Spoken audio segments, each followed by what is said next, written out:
Você já ouviu falar em apsectomia ou também conhecida como cirurgia parenodôntica? Vem comigo que hoje a gente vai conversar um pouquinho sobre esse tema.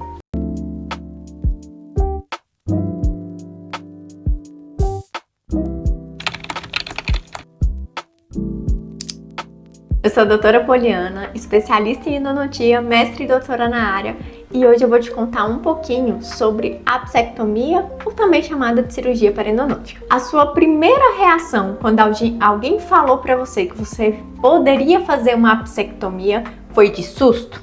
Achando que você ia perder o dente por inteiro? Não, calma que hoje eu vou te explicar isso. Não é o dente por inteiro. Por que quando a gente faz uma apsectomia ou cirurgia parenodôntica, a gente fala, eu vou cortar um pedacinho do seu dente? É realmente um pedacinho. Porque é nesse limite final do dente que eu acabo tendo as bactérias mais potentes, mais virulentas. E elas são as mais difíceis de ser exterminadas. Então, muitas vezes, elas ficam ali no finalzinho do dente e a gente utiliza essa estratégia de fazer uma cirurgia parenodôntica ou também chamada e conhecida de apsectomia. Para isso, o que nós vamos fazer? A gente faz um corte na gengiva. Existem várias formas de fazer esse corte e vários retalhos. É um termo meio complexo, né? Mas isso nada mais é do que levantar a gengiva, observar toda a região onde tem um processo inflamatório, eu tenho perda óssea. Então acaba que quando nós levantamos a gengiva já tem um tecido aqui mais amolecido. Então nós removemos e então identificamos o finalzinho da raiz. Nesse finalzinho é onde a gente corta de 3 a 4 milímetros dessa estrutura apical, é ali no ápice, lá no finalzinho. Então cortamos com o auxílio de brocas ou até mesmo pontas ultrassônicas. Então cortamos lá no finalzinho e vocês acham que é só cortar? Não! Antigamente até que se fazia isso, só cortava, mas nós verificamos que o índice de insucesso acabava aumentando.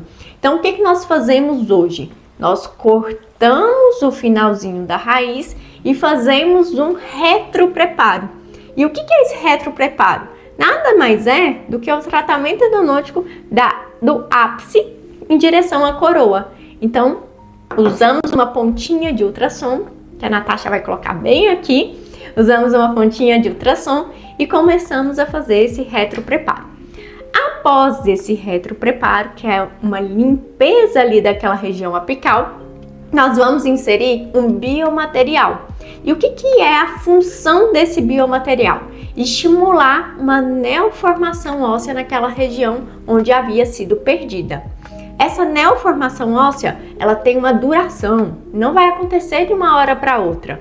Então a gente precisa acompanhar esse paciente, ou você, né, que está aqui me assistindo, durante uns 2 anos. Então, de 6 meses a 2 anos é o tempo para que tenha uma nova formação no local onde você havia perdido. E afinal, quando é que é necessário partir para uma cirurgia parenodôntica? Na verdade, o retratamento, na maioria dos casos, já vai resolver o problema.